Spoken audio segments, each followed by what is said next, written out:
Hey, what's up, NXTGEN? It's Ryan.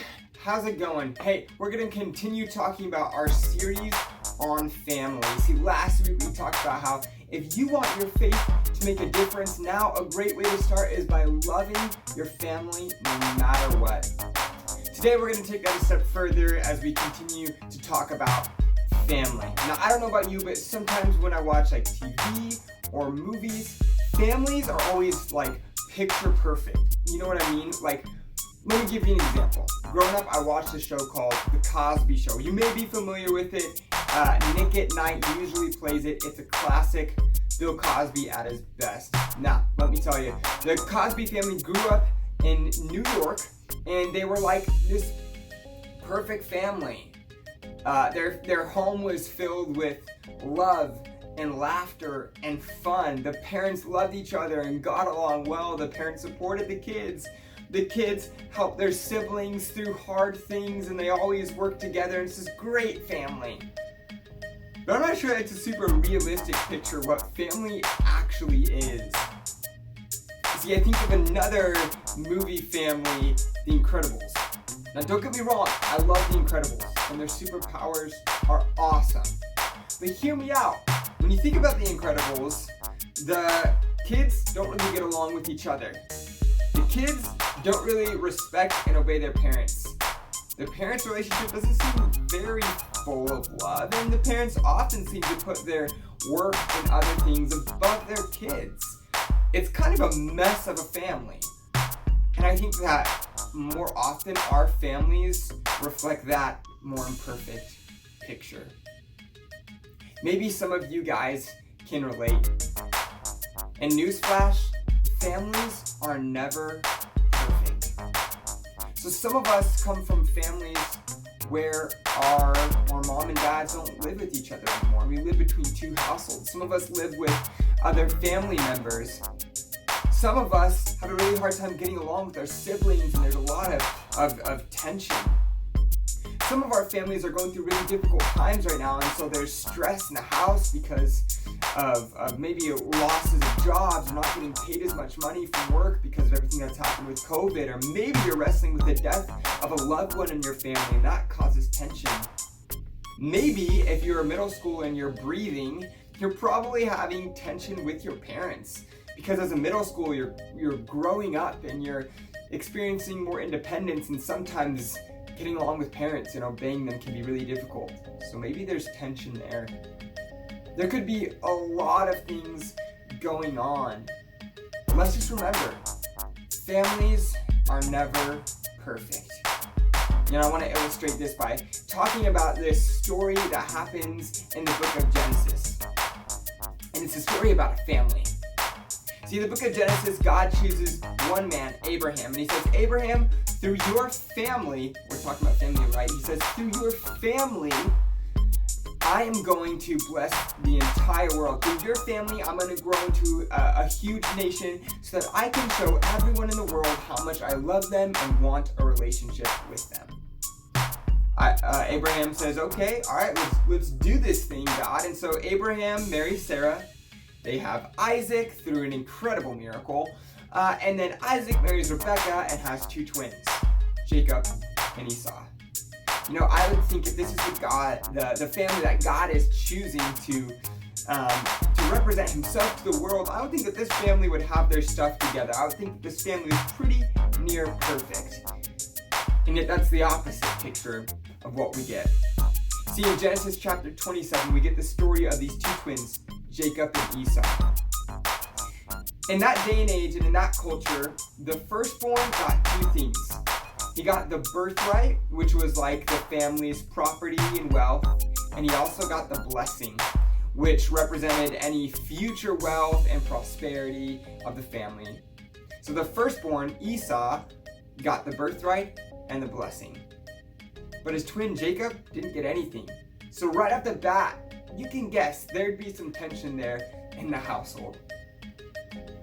Well, as time goes on, Jacob begins to conspire how he can cheat, because his name means cheater, how he can cheat Esau out of the birthright and out of the blessing. So one day Esau goes out into the wilderness and he's hunting, and he comes back and he's just super hungry, super hungry. Like, imagine the hungriest you've ever been.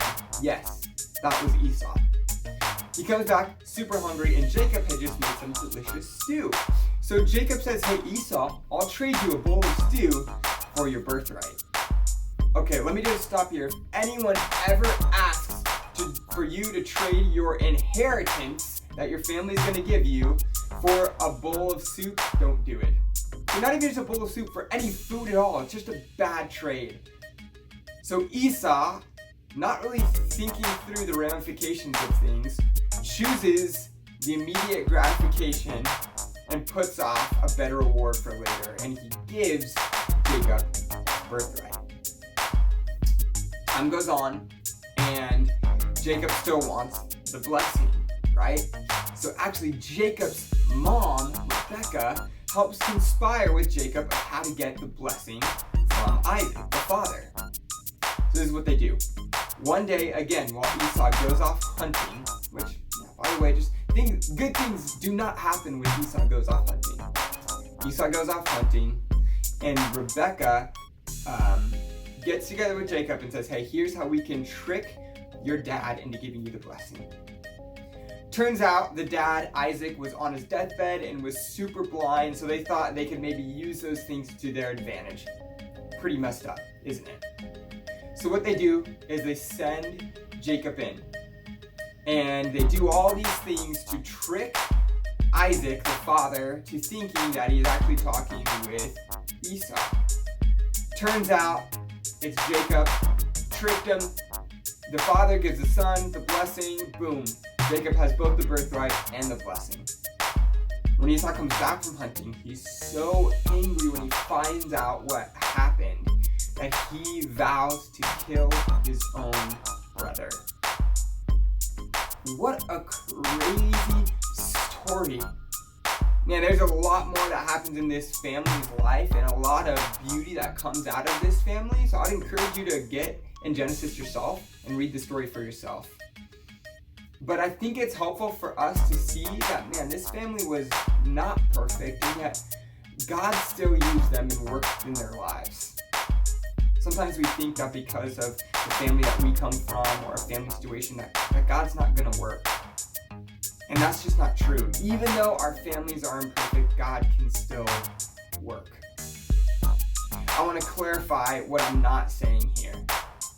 I'm not saying that God is going to make everything in your family better. That's just not true. God doesn't work by waving a magical wand over things and making all things better. Though I have seen and witnessed stories of people who God has worked in the lives of their families and things get restored and better.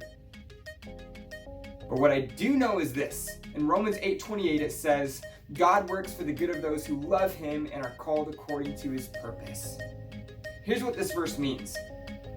Is that if we are willing to let God work in our lives, if we're willing to follow him, then he's going to work out all things in our life so that we grow to become more like Jesus. Now, this doesn't mean that everything in our life is going to be perfect, but let me give you an example of what this could mean. Maybe you're someone who your parents have gone through a divorce, and that's been really hard on you. But as time goes on and God continues to work in your life, maybe later down the road you have a friend who comes up to you and says, hey, my parents are going through a divorce. You've now been in that situation, and because of everything that happened in your life, you can now help your friend. And in that, God worked good in that situation. There's a lot of different ways that could play out. But remember, the good is not that our lives are magically better. The good in verse 28 of Romans 8 is that we look more like Jesus at the end of it. So, here's 2 challenges for you as you head into your week. The first one is this. Continue to love your family and to trust that God is working good even when you can't see it. So that's the first one. Trust that God is working good even when you can't see it. And the second one is stay connected to your family. I know it's easy when things are hard in the home or when there's conflict or tension to just go to your room and shut the door and put your headphones in, watch Netflix, play video games, whatever. My encouragement to you and my challenge is to stay connected to them. Remember what Jeff shared last week, that the way our faith can make a difference is by loving our family. So stay connected, stay loving, be unconditional in your love, even when it's difficult. I want you to know that we're praying for you guys. We miss you a ton, and we hope you have a great week. Peace out.